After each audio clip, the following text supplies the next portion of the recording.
Good morning, Thursday of second week of Easter.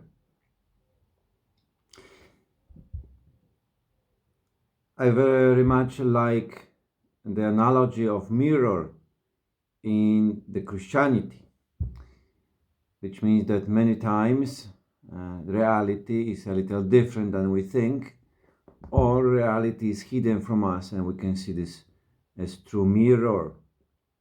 Let me explain what I mean.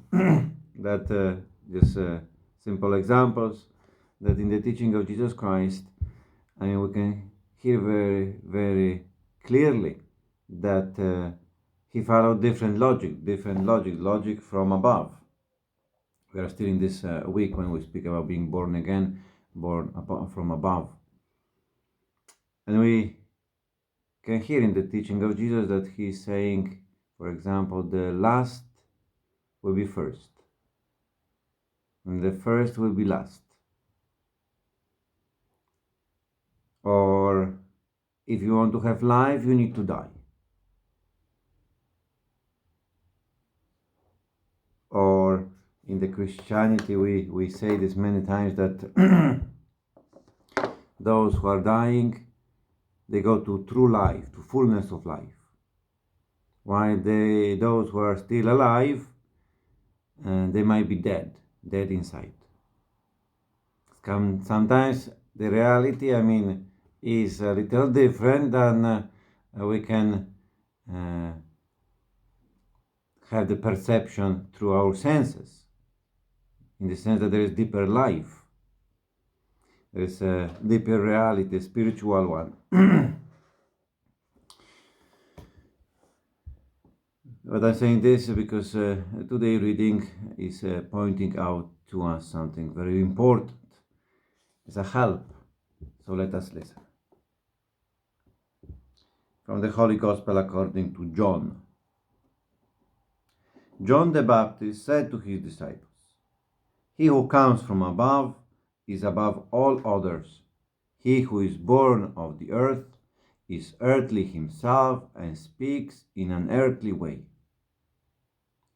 He who comes from heaven bears witness to the things that has seen and heard, even if his testimony is not accepted, though all who do accept his testimony are attesting the truthfulness of God, since he whom God has sent speaks God's own words. God gave him the Spirit without reserve. The Father loves the Son and has entrusted everything to him. Anyone who believes in the Spirit has eternal life, but anyone who refuses to believe in the Son will never see life. The anger of God stays on him." The Gospel of the Lord.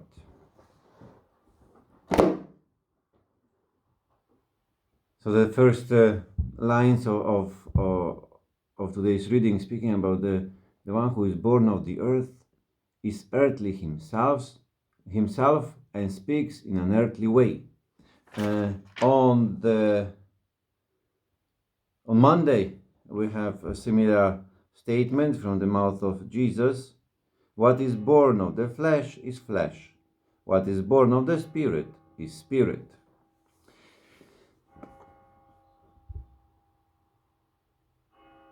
In order to know ourselves, deeply, it's very important that we look at our daily life, to look at our actions, our works, to look at the words we use. The story we say, in order to really to have this reflection of ourself. Myself is reflected in the action of mine. Now this what I like. This concept of mirror for me is I'm not explaining this today too clearly, but because many times I have a concept of myself, but internal one. It's very important that I know what is my reality. For this reason, to see how I am reflected in what I say, I am reflected in the things I do. So maybe a little exercise, for today, or in matter of fact, maybe for our life. When you meet your friends or when you are at the table with your family, what we are talking about? About the earthly things, because we are earthly, or we speak about the heavenly reality.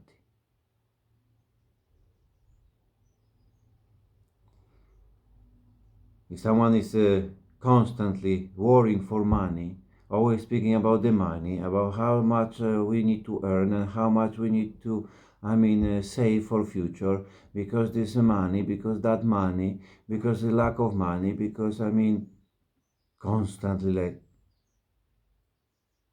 we can see very clearly where his or her heart is.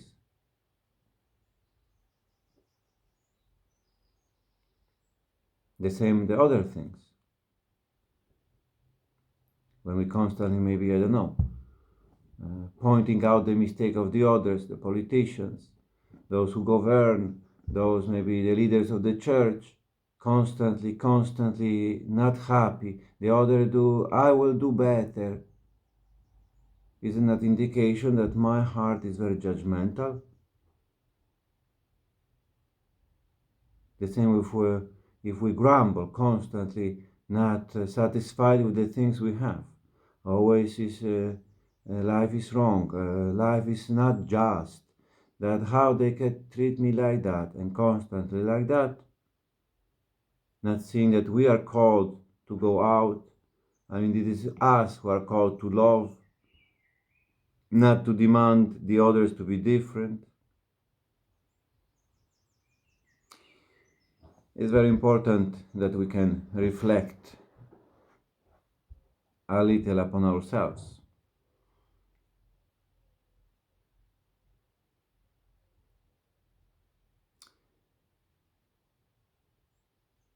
This helps to really enter in the deep relation with Jesus Christ. Because Jesus Christ loves you as you are, not as you would like to be, not as you think you are. No. He loves you in your reality. For this reason, to reflect a little about ourselves, looking at the actions of ours, the words we use, it is not to create some moral judgment. For sure, not in the first place. First is to know, to see something of myself, and then to enter in a relation with Jesus Christ, which become, really, adventure. Christianity as a journey, as a way, as a constant process, constantly in the renewal, because also every day might be different. Maybe yesterday I was not worrying about money. Maybe yesterday I was, very grateful and happy.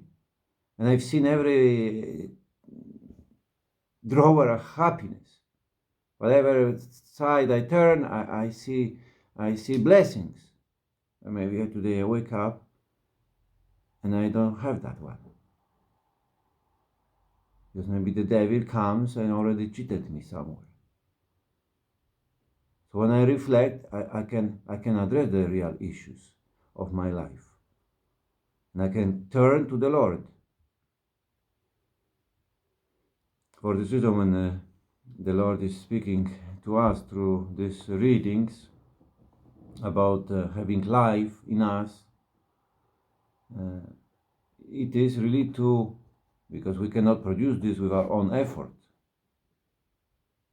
To have life in us, it is to have meeting with Jesus Christ, who came to die for sinners, who came to look for those who are weak, those with broken lives, those who feel maybe alone, those who are wounded, those who failed, those who are enslaved by sin, for different vices. Jesus Christ comes to you and me. And more we know ourselves, more we know the Lord. And in the same time, knowing the Lord more, we will know ourselves better. For this reason, to read the scriptures, to become familiar with the teaching of the church through maybe catechism of the Catholic Church, to start knowing the stories of the saints, their lives. It's very important. So discovering this, we can discover also ourselves. And more we know ourselves, then we are more open to experience the love of God. Have a great day. God bless you.